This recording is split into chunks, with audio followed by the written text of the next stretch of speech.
Absolutely, man. I mean, loved Goodbye L.A, which got a chance to preview, Jeremy, and out everywhere October 1st. Fellow Yep. Nashville resident from the Bluegrass State, Kentucky.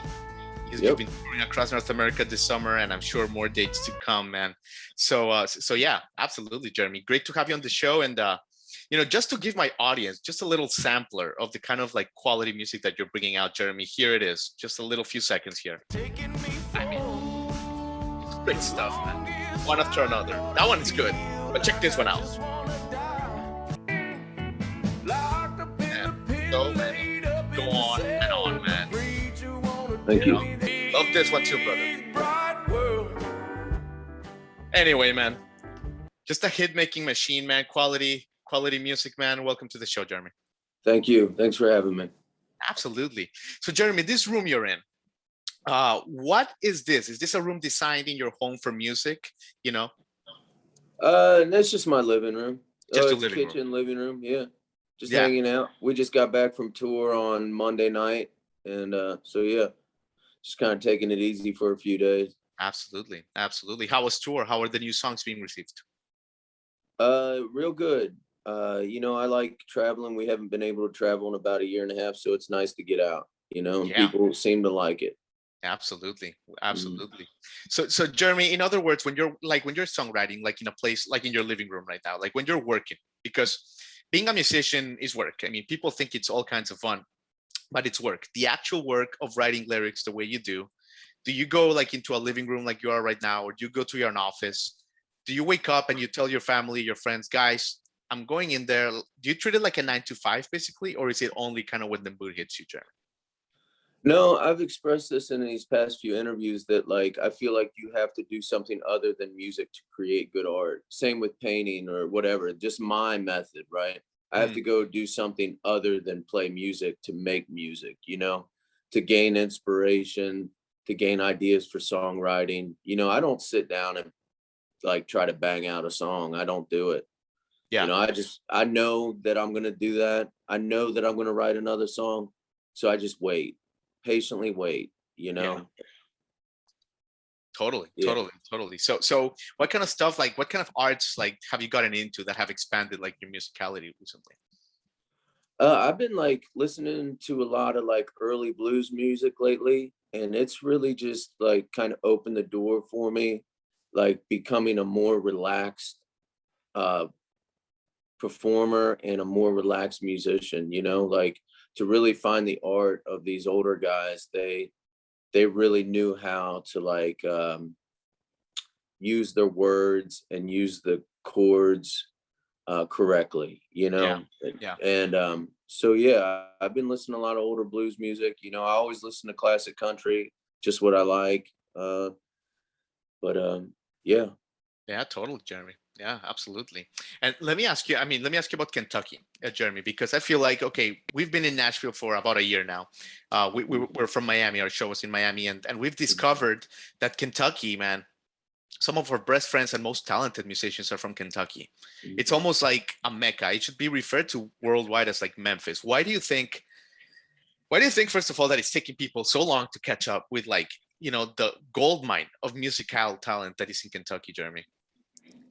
It's crazy. I think we live up near Cincinnati, and Mark Twain had a saying that if it was the end of the world, he would go to Cincinnati because everything there happens 10 years late, and so it's kind of just the same. I mean, everything goes in cycles, right? I feel like all parts of the United States and all around the world, everybody gets a turn at some point, and maybe it's just time for like some original artists to get noticed in Kentucky, because there's a lot of good songwriters, that come out of Kentucky. Yeah, absolutely, Jeremy. And speaking of songwriting, we of course were listening to stuff like Rosalie or Crying, so many great songs that you have. And I was thinking about this. I don't have the ability to write a song, obviously, Jeremy. But when I think of you, and you've written all the lyrics to so many great songs now for 3 albums, do you go in there and you channel something about like a life experience, like your mother, like your father, like some sort of trauma or something? Like, this is my goal. I want to write a song. My feeling about my family in Kentucky, or is that not your approach? There's a songwriter named Billy Joe Shaver, and he said that if you write about what you know, you can't go wrong, you know? So um, I feel like, yeah, there's always like, you can stretch the truth a little bit in songwriting. That's what makes it fun, right? Is you Yeah. can kind of like have fun with it and push the boundaries, but also like you can just talk about your own experience. And I think that's what connects with people. Yeah. That's how you get that connection between musician and person, you know? Yeah. So Yeah, 100%. And do you ever get self-conscious about it? And what I mean about this, Jeremy, is like, okay, like listening to Goodbye L.A, it reminds me of stuff like John Prine or Eddie Vedder, just the songwriting skills you have. In other words, do you ever sit there and go, oh, fuck, I don't know if the song is tried or not? Like the Beatles can do a song like Obli Do, Obla Da. You know, I don't see Jeremy Pinnell doing some tried shit like that. Do you ever have that? like I've always like, if you mean what you're saying, if you mean it, you can get away with it, right? Oh, Like, you know, and like with Goodbye L.A, like that song really opened the door for me. We were playing a taco joint up in Ohio, and we were just learning that song, and it was different than like Ohio, Kentucky, and Ties of Blood and Affection. And someone yelled out, called me a sellout. Somebody that was out, and we're playing a taco joint, maybe getting paid $300, you know, and yeah. he's calling me a sellout.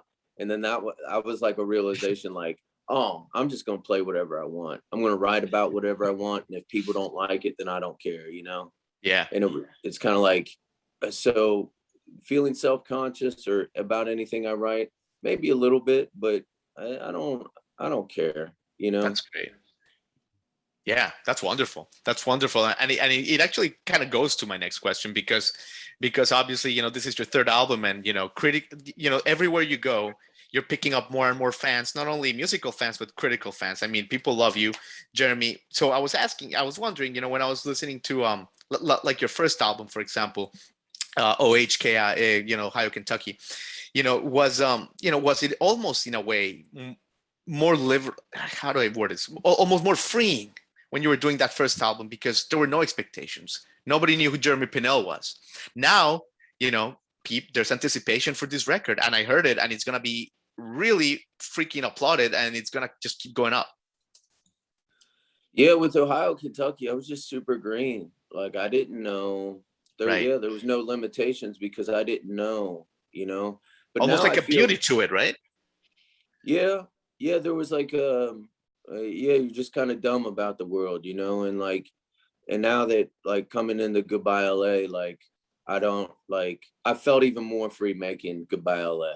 that because I'm aware of my surroundings. I'm aware of like, I'm just more aware. I'm not totally aware. I'm more aware of like uh who I am as a human being, what I want, you know, and that within that comes freedom, you know.